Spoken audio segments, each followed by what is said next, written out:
Pearlgrim. Livro 1. As sementes do conflito. Capítulo 4. O concílio de Arthur.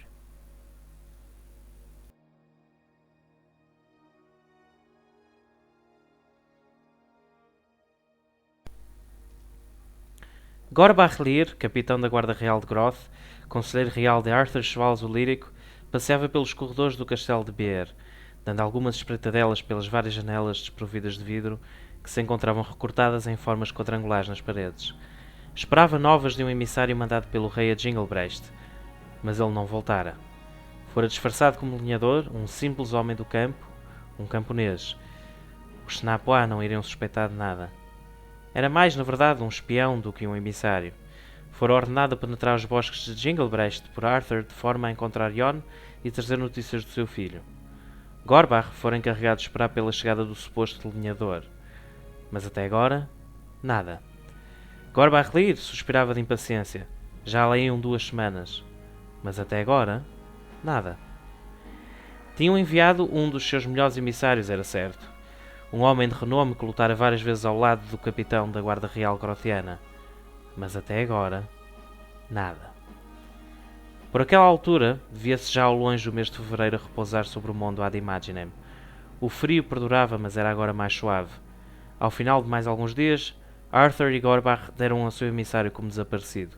Talvez tivesse sido apanhado por uma bruxa, pensara o rei, se assim vero era o facto de que elas realmente terem invadido as suas terras.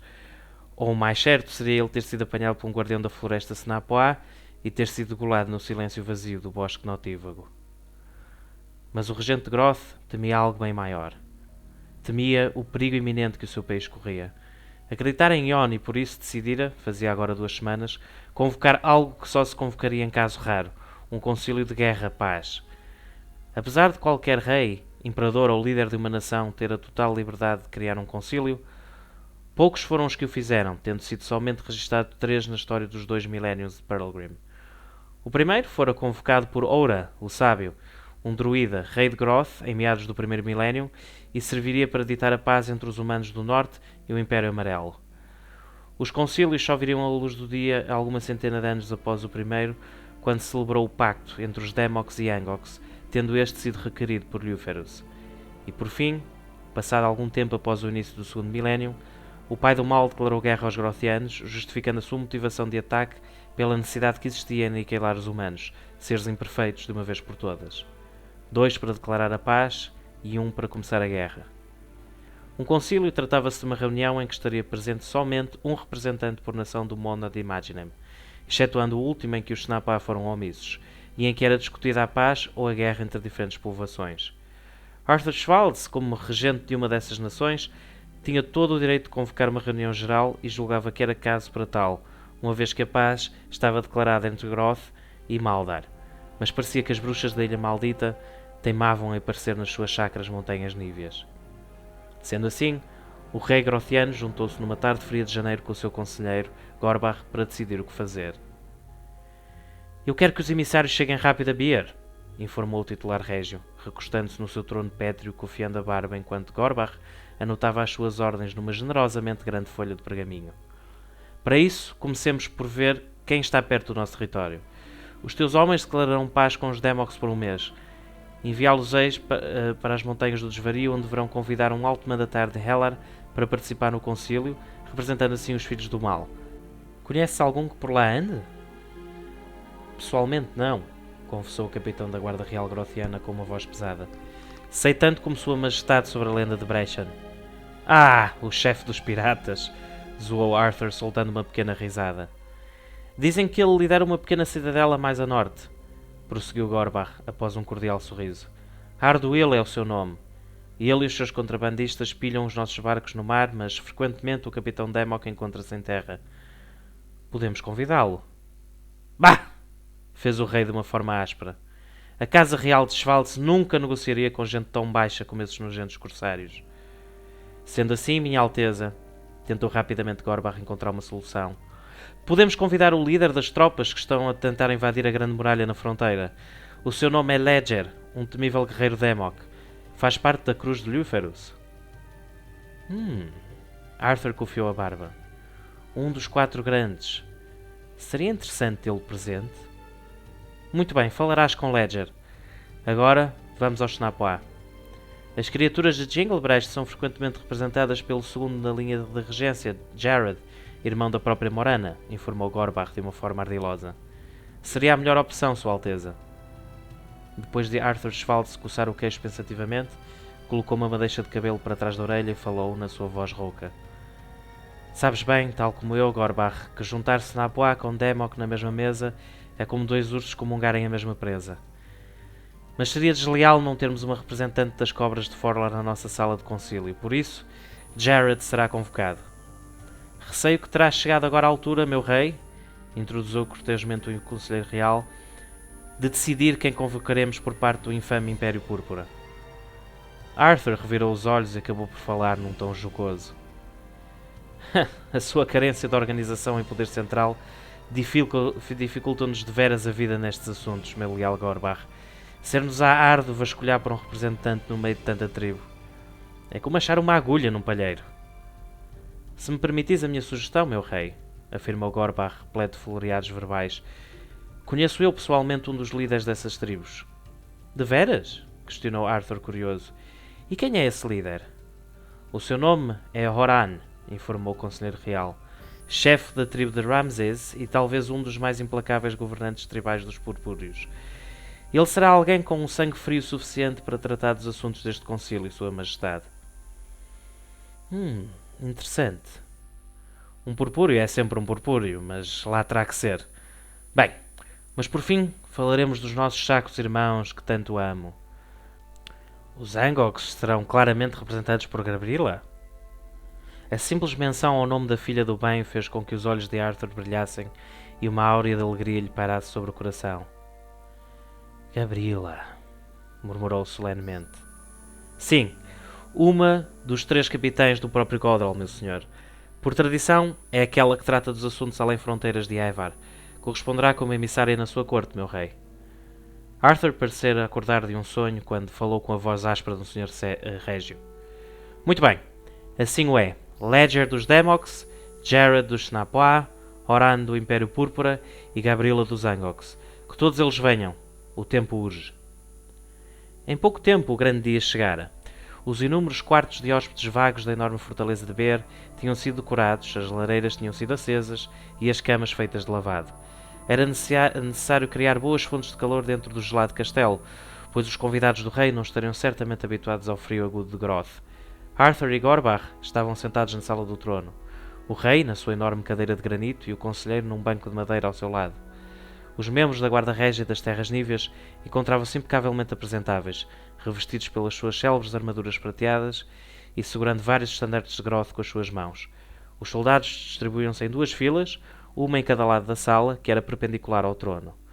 No lado paralelo ao símbolo de poder régio, encontrava-se a porta principal, que estava ladeada por 2 guardas envergando as cores amarelo e negro, o esquema cromático de Groth. Arthur vestia-se com uma toga especialmente concebida para aquele dia de recepção aos membros do seu concílio, e Gorbach usava uma túnica negra que habitualmente recusava utilizar, pois os seus costumes afirmavam que um guerreiro deveria para sempre manter-se na sua armadura. Mas sendo a armadura uma proteção bélica e sendo aquela situação algo pacífico, o ardiloso conselheiro real acabou por obedecer às tradições da corte de Schwaltz. Quando o público menos esperava, os gonzos da enorme porta de carvalho começaram a chiar e esta abriu-se. Entrou então um homem atarracado, com uma enorme barba branca que lhe dava quase até aos joelhos. O seu primeiro gesto foi curvar-se perante Arthur e dizer de uma forma solene, apesar da sua voz grotesca: Sua Majestade? Her! Replicou o rei de uma forma divertida. Seja bem-vindo à minha corte. 1000 graças chovam sobre Sua Majestade com os meus agradecimentos, disse o semi-chegado. Era o chefe de armas dos guerreiros de Groth. Ao contrário de Gorbach, controlava uma pequena elite de soldados treinados com arte de cavalaria e que só partira para a guerra em defesa pessoal do rei, liderava todos os restantes guerreiros de Groth que guerreavam pela pátria. Os seus atributos físicos deviam-se à sua casta, que não era habitual entre os humanos. Pertencia aos anões, uma sub-raça do homem que era conhecida pela sua baixa estatura e fraca agilidade. Mas onde reina o defeito, impera igualmente a virtude. Apesar da sua aparência física desvantajosa, os anões eram célebres pela sua colossal força e pela sua capacidade inacreditável de raciocínio. Por isso, habitualmente os anões, habitantes das Montanhas Brancas, desciam habitualmente das suas elevações para servirem como estrategas em Beer. Havia já alguns anos que Arthur recrutara Ur como seu estratega e fora mesmo o ancião anão que ensinara Jon a arte do combate. A idade de Ur era desconhecida entre o povo grothiano, mas estimava-se que o velho teria já ultrapassado a centena de primaveras, pois a sua casta costumava durar mais anos que o habitual. Ur servia Arthur igualmente como anunciador. Fora ele que anunciara a entrada do rei na execução de Jon, e seria igualmente ele que agora daria as boas-vindas aos convidados de Arthur. Trazia consigo um enorme pergaminho que rapidamente desenrolou e começou a ler. Sua Majestade, Rei Arthur Schwals, o Lírico, filho de Barthur, o Bravo, meu senhor Gorbarrelir, conselheiro real, guarda real de Groth e meu povo, é com prazer que anuncio os membros do 4º Concílio de Pearlgrim, o Concílio de Arthur. As portas abriram-se e o anão esgueirou-se para o lado esquerdo. Os olhos do rei flamejaram quando viram a tamanha beleza que entrara no seu salão. Primeiramente, representando os Angox, capitã de Godrol e filha do próprio criador, Gabriela! Anunciou Ur com um sorriso nos lábios e aplaudindo juntamente com o resto da audiência. Gabriela era soberbamente bela. O seu olhar penetrante, resguardado por 2 orbes negras profundas que se encostavam numa bela face pálida, fizera tremer o povo. Mas nem só o povo, também o coração do rei. Os seus longos cabelos compridos, ondulados e negros, iam além dos seus esbeltos ombros e terminavam em pequenos cachos perto dos seus seios. Vestia uma túnica branca que brilhava devido aos vários arcos dourados que estavam desenhados nas divinas vestes. Uma tiara de ouro repousava na sua arredondada e bela cabeça, um símbolo de poder entre o seu povo. Uma tiara que indicava que ela era um dos capitães de Godrol, os 3 grandes de Hevar. Gabriela liderava as forças militares e tratava de negócios além fronteiras. Rafili, outro dos capitães, era responsável pela organização da Cidade Dourada e pelos assuntos diretamente relacionados com o Criador. Por fim, Mikili era o chefe jurídico e comercial de Hevar. Todos eles tinham sido diretamente concebidos por Godrol num plano à parte dos outros Angox para poderem auxiliar o seu pai no governo do mundo. Todos eles eram Cherubs, a casta superior dos Angox. Gabriela aproximou-se do trono de Arthur, tendo feito uma vénia cordial perante o rei, proclamando numa voz angelical, mas ao mesmo tempo algo severa. Sua Majestade. Arthur levantou-se do trono e desceu os pequenos degraus que o separavam do nível do povo. Pegou na mão da Angok e beijou-a, tendo de seguida dito de uma forma solene que caberia bem apenas a um rei. Sua divindade? Depois disto, Arthur indicou-lhe uma das cadeiras de madeira, réplicas mais pequenas do seu trono, que estavam colocados ao lado de Gorbar. Gabriela acenou-lhe levemente com a cabeça e esta, escoltada por 5 Angoks envergando as suas armaduras douradas, sentou-se. Arthur voltou-se a sentar e fez um gesto com a mão para que Ur prosseguisse com a introdução dos seus convidados. Vindo diretamente das Montanhas do Desvario, representando os Demox, membro da Cruz de Luferus, Ledger, filho de Helmut. Os aplausos eram agora meramente da natureza cortês, uma vez que a profana criatura que acabara de entrar no Salão Real era a responsável pela invasão no norte.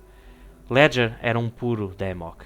Os seus longos cabelos negros oleosos davam pelas costas, encaixando-se numa máscara de uma fialdade grotesca. Os seus olhos oblíquos, amarelos, estavam carregados de malícia, e o seu nariz parecia ter sido partido inúmeras vezes. Mas o que mais causava asco no seu aspecto facial era a sua boca. Ai, a sua boca! Se poderia ser descrito como tal. Os seus lábios pareciam ter sido rasgados, fazendo com que as suas dimensões fossem exageradamente grandes.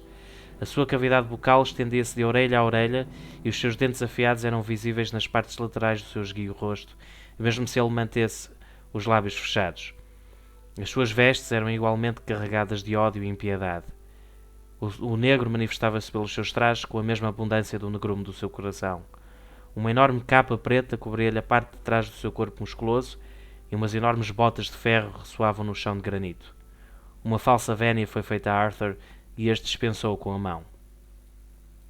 Representando os Snapois, o segundo na linha da regência de Jinglebreast e Forlor, Jared, filho da natureza. Jared entrou com celeridade pelas portas de carvalho. Envergava uma capa acastanhada e um carapuço que lhe cobria a face parcialmente, assim como aos seus 3 acompanhantes. O Snapois vergou-se perante o rei e este sorriu simpaticamente, indicando-lhe uma terceira cadeira. Por fim, representando o Império Púrpura, o líder da tribo de Ramsés, Horan Ramsés. Todo o público olhou para o seu semelhante humano que muitos, ou talvez quase todos, nunca tinham visto em vida. Horan era um homem alto com uma cara angular e um nariz reto. A sua barba negra manchava-lhe a cara morena e um turbante púrpura encontrava-se na sua cabeça. Utilizava uma túnica branca de viagem e vinha acompanhado por mais 3 homens da sua tribo. Depois de uma vénia, Arthur dispensou e olhou por fim para os seus tão diversificados 4 convidados. Meus companheiros regentes, começou na sua voz rouca, é com enorme prazer e orgulho que vos recebo na minha amada cidade de Beer. Esperarei que as nossas tradições sejam respeitadas mutuamente a quando da vossa estadia na minha fortaleza. Relembro-vos, meus senhores e minha senhora, que nos reunimos para discutir a paz no nosso mundo. Estou certo que cada um de vós tomará as decisões que mais aprouverem ao vosso povo, mas dir-lhes-ei que o mais certo é decidir em prol de todos nós. E assim o será. Meus senhores, jantaremos juntos esta noite e cearão com um majestoso festim que os meus cozinheiros prepararam para vós. Amanhã reuniremos na sala de concílios.